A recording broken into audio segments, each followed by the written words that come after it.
Hello friends, welcome back to our channel. कैसे हो आप सब? आई होप आप सब अच्छे होंगे और आप सबकी पढ़ाई भी अच्छी चल रही होगी। तो प्यारे विद्यार्थियों, कक्षा 9 इंग्लिश विषय की न्यू वर्कबुक की सीरीज में बात करेंगे आज हम वर्कशीट नंबर 22 की, जो कि संबंधित है रीडिंग कॉम्प्रिहेंशन से, यानी कि पठन बोध से संबंधित है। जहां पर हम सीखेंगे किसके बारे में? नोटिस के बारे में, कि नोटिस किस तरह लिखा जाता है। आपने अपने विद्यालय के अंदर भी नोटिस देखा होगा, नोटिस बोर्ड पर। तो नोटिस किस तरह लिखा जाता है, नोटिस का फॉर्मेट क्या होता है, इसके बारे में हम थोड़ा बहुत जानेंगे। लर्निंग आउटकम्स की बात करूं, सीखने के परिणाम की, तो the learner reads the given text and comprehends the central idea, कि छात्र दिए गए पाठ को अच्छे से पढ़ेगा और इस पाठ के आधार से या इस टेक्स्ट के आधार से जो मुख्य विचार क्या उभर कर आता है, या जो मुख्य विचार इस टेक्स्ट के माध्यम से दिया गया है, उसके बारे में यहाँ पर समझ बना पाना सीखेगा। लर्निंग स्किल्स की बात करूं, reading and writing and understanding, पढ़ना लिखना और समझ बना पाना। Read the notice given below and answer the questions, नीचे दी गई सूचना या नोटिस को अच्छे से पढ़ना है और फिर इस पर आधारित प्रश्नों के जवाब देने हैं। नोटिस किससे रिलेटेड है?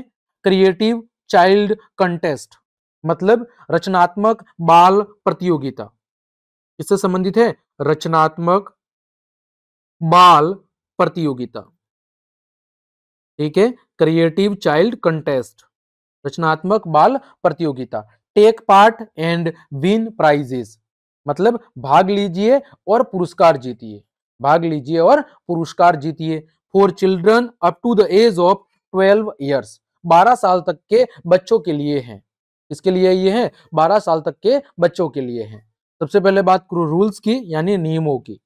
पहला नियम है, children taking part in the contest have to write a short story with the following characters, objects and places, कि प्रतियोगिता में भाग लेने वाले जो बच्चे हैं उनको निम्नलिखित पात्र, वस्तुओं और स्थानों के साथ एक छोटी सी कहानी लिखनी होगी।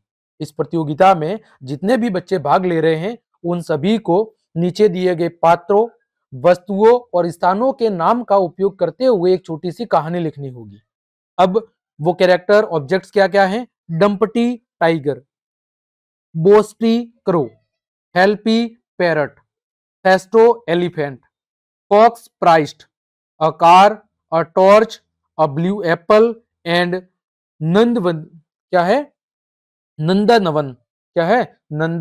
नंदनवन।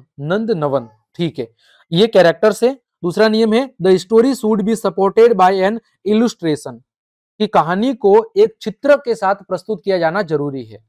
तीसरा, story can be written in any language, जो कहानी है वो किसी भी भाषा में लिखी जा सकती है। चौथा है, last date of receiving entries with illustrations is August 30, 2024, यानी कि चित्रों के साथ ये जो कहानी है इसको जमा कराने की जो अंतिम तिथि है वो कितनी है? 30 अगस्त 2024। The selected stories would be published in the October edition of the magazine, और जिस कहानी का चयन किया जाएगा उसको पत्रिका के अक्टूबर माह के संस्करण के अंदर प्रकाशित किया जाएगा। ठीक, अब देखो, अब इस पर आधारित प्रश्न क्या है? What is the last date of sending entries, की प्रविष्टियां भेजने की अंतिम तिथि क्या है? तो लिखेंगे द लास्ट डेट ऑफ, क्या लिखेंगे?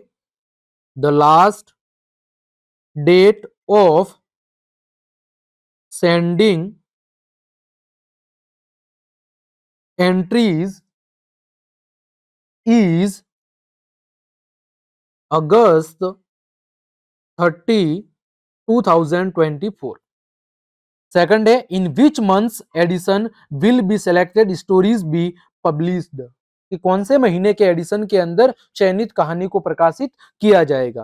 तो इसका सही उत्तर क्या होगा? तो इसका सही उत्तर होगा कि the selected stories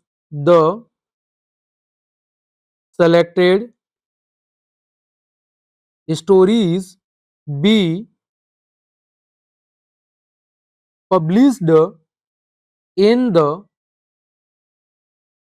October edition of magazine, अक्टूबर महीने के एडिशन के अंदर क्या किया जाएगा? प्रकाशित किया जाएगा। जिस भी कहानी को चयनित किया जाएगा उसे अक्टूबर माह के जो एडिशन है, जो संस्करण है, उसमें प्रकाशित किया जाएगा। तीसरा है in which of the this language can be story be written, कहानी को किस भाषा में लिखा जा सकता है, तो किसी भी भाषा में, तो any of the above language, इनमें से किसी भी भाषा के अंदर लिखा जा सकता है। ठीक है। चौथा है विच of the following is not a part of the story, इनमें से ऐसी क्या चीज है जो इस कहानी का पात्र नहीं था, तो द काइंड पैंथर, कि दयालु जो पैंथर यानी चित्ता है वो इस कहानी का भाग नहीं था। पांचवा है children of which age group can take part in this contest, कि किस उम्र के विद्यार्थी या बच्चे इस प्रतियोगिता के अंदर भाग ले सकते हैं, तो लिखेंगे कि children children up to the age of up to the age of 12 years take part in this context, in this contest, यानी लगभग 12 साल की उम्र तक के जो बच्चे हैं वो इस प्रतियोगिता के अंदर भाग ले सकते हैं। ठीक, तो प्यारे विद्यार्थियों, इस तरह आज की इस क्लास में हमने आपके वर्कशीट नंबर 22 को सॉल्व करना सीखा है। उम्मीद करता हूं सभी प्रश्नों के उत्तर आपको अच्छे समझ में आए होंगे। तो क्लास देखने के लिए आप सभी का धन्यवाद। यदि आपको मेरी क्लास और ये मेहनत पसंद आई है तो फिर लाइक, कमेंट, शेयर और सब्सक्राइब जरूर करें। मिलते हैं अगली क्लास में, तब तक के लिए आप सबको जय हिंद, जय भारत।